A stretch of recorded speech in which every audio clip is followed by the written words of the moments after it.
Herzlich willkommen zurück beim Audio-Adventskalender. Mit grossen Schritten geht es Richtung Weihnachten und damit auch am Ende vom Adventskalender zu. Bevor es aber so weit ist, wollen meine Familie und ich noch eine weitere Geschichte erzählen.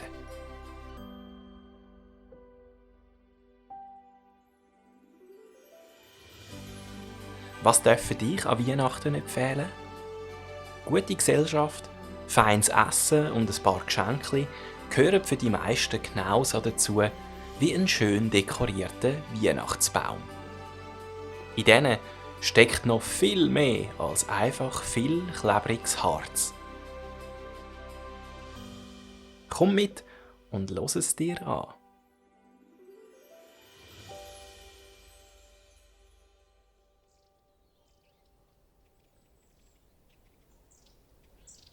Es war einer von diesen aussergewöhnlichen, warmen Herbsttagen Ende Oktober. So ein Tag, wo man am Morgen zwar gern bereits schon eine dickere Jacke trägt, aber wenn im Verlauf vom Nachmittag die Sonne noch mal alles gibt, wird man am liebsten immer einen grossen Rucksack dabei haben, um diese Jacke dort drin zu verstauen. Man will im dünnen Pulli die Sonnenstrahlen aufsaugen und sich an den prächtigen Farben satt schauen. Die Bäume streifen sich in diesen Tagen den Sommer ab und bereiten sich für den Winter vor. Wo vor ein paar Wochen die Äste noch dicht mit Blättern bedeckt waren, zeigen sich jetzt schon die einen oder anderen kahlen Stellen. Und die Blätter, die sich noch an den Ast klammern, die leuchten in einer atemberaubenden Farbpalette. Vom hellen Gel bis zum feurigen Rot ist alles dabei. Und was nicht mehr an den Ästen prangt, schmückt jetzt den Boden. Dort mischen sich die weichen, farbigen Blätter mit denen, die schon ein Zeitchen länger den Winter spüren, ausgetrockneter sind und durch das braun gefärbt. Wenn man durchs Dorf läuft, steigt einem der Duft von Maroni in die Nase und man sieht Kinder, die Laubblätter zu einem grossen Haufen zusammenführen und sich voller Vergnügen hineingehen lassen.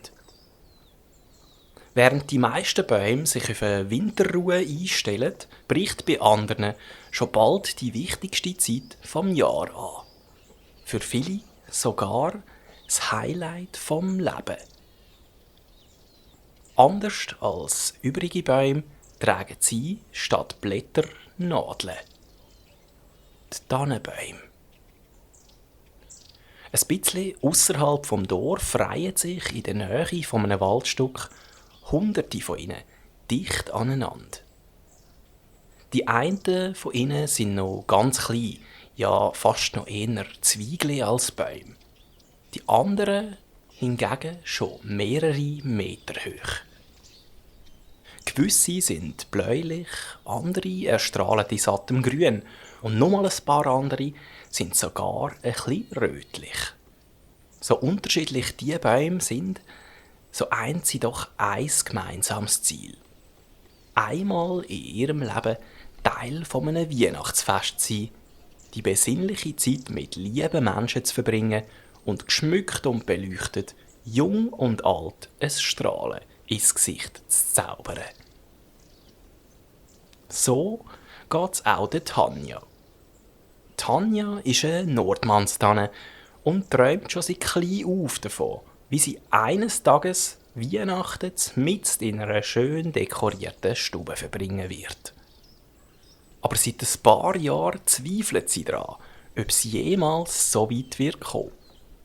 Sie ist in den letzten paar Jahren zwar gut gewachsen, aber wie sie und andere Bäume um sie herum finden, eher auf eine unvorteilhafte Art und Weise. Bäume reden ganz schön viel. Zwar nicht so, dass wir Menschen sie verstehen könnten, aber in ihrer ganz eigenen Sprache.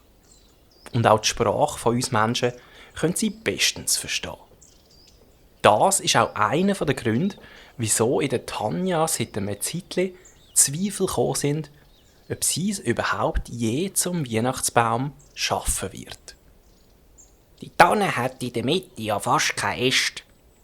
Die Äste da unten dran lampen aber ziemlich ab. Oder Hui, da sind ja 3 Spitz zoberst.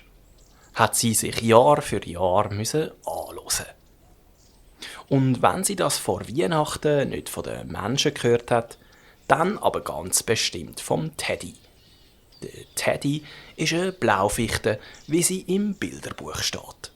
Seine Nadeln sind blaugrün gefärbt, seine Äste in der Form von einer Pyramide wie von den alten Ägyptern angeordnet und so dicht beieinander wie ein paar Pinguine, die sich in eiskalten Tagen gegenseitig warm geben. Wie gut er aussieht, hat er Tanja auch tagtäglich spüren lassen. Hey Tanja, ich muss sagen, ich werde dich fast ein bisschen vermissen, wenn ich im Dezember das Weihnachtsfest von anderen Familien bereichere. Also, du wirst mich vermissen, weil du wirst dann wieder da aussen bleiben und dich müssen mit anderen Bäumen begnügen. Mit einem Zweig hat er dabei Tanja angestupst.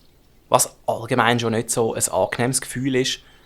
Wenn das aber eine Blaufichte mit ihren stacheligen, harten Nadeln macht, dann tut das zu allem ane auch ziemlich weh. Tanja hat noch nie verstehen, wieso der Teddy so frech geworden ist. Früher, als sie beide noch ganz klein waren, sind sie noch ganz gute Freunde gsi. Es ist gerade ein Windzug durch den Wald gegangen und so hat Tanja vor dem Teddy verstecken, wie fest seine Kommentare sie traurig gemacht haben. Der Tanja sind 2, 3 Tränchen über die Äste gekullert.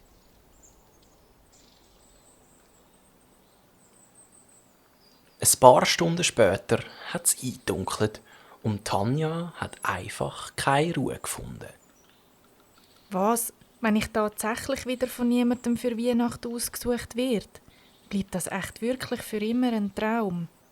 Die Unruhe von der Tanja ist auch dem Freddy, einer 3,5 Meter hohen Edelfichte, nicht verborgen geblieben. Freddy haben in diesem Wald alle gekannt. Einerseits ist das daran gelegen, weil er mit seiner Grösse praktisch unübersehbar war, aber auch daran, dass er einfach schon seit einer gefühlten Ewigkeit Teil vom Wald ist. Plagt dich der Teddy wieder mal, liebe Tanja? Ja, er kann ein echtes Ekel sein. Und ich habe das Gefühl, seit ein paar Jahren ist es vor Weihnachten besonders mühsam. Er spielt sich so auf und blöffet damit, wie er das Jahr in einer schön geschmückten Stube steht und wie ich dann immer noch im Wald sein wird, ganz allein. Manchmal wünschte ich hätte das Selbstvertrauen vom Teddy und wäre optisch so einwandfrei.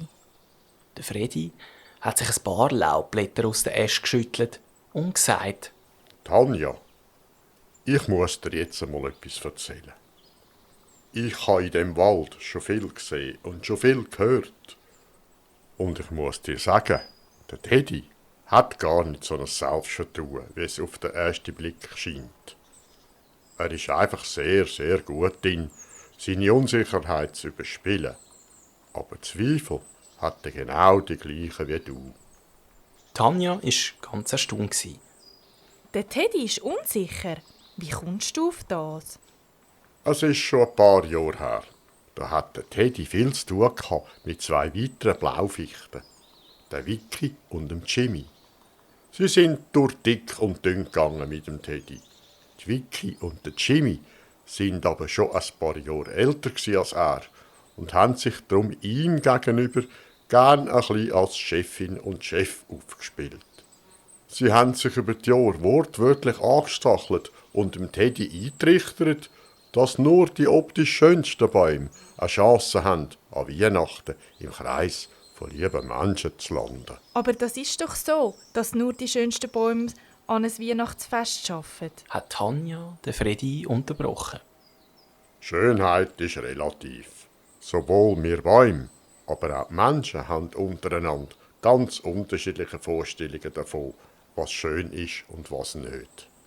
Das verstehe ich nicht ganz. Hat Tanja geantwortet.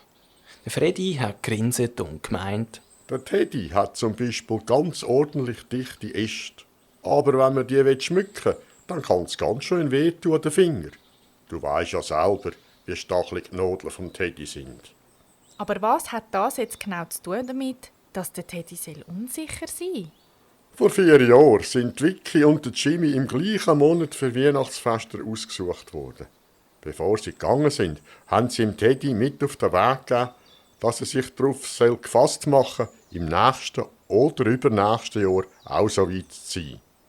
Bis dahin soll er noch viel verbissener als im Äußeren arbeiten und sich gar nicht gross mit anderen Bäumen anfreunden. Das lenkt nur ab, haben sie ihm gesagt. Doch 4 Jahre sind vergangen. Der Teddy ist nach wie vor da und meint, er steigere seine Chancen, indem er zu anderen Bäumen gemein sei. Aber eigentlich vermisst er nur seine alten Freunde und hat ganz vergessen, dass ein Tannenbaum auch zufrieden sein kann, wenn er nie zu einem Weihnachtsbaum wird.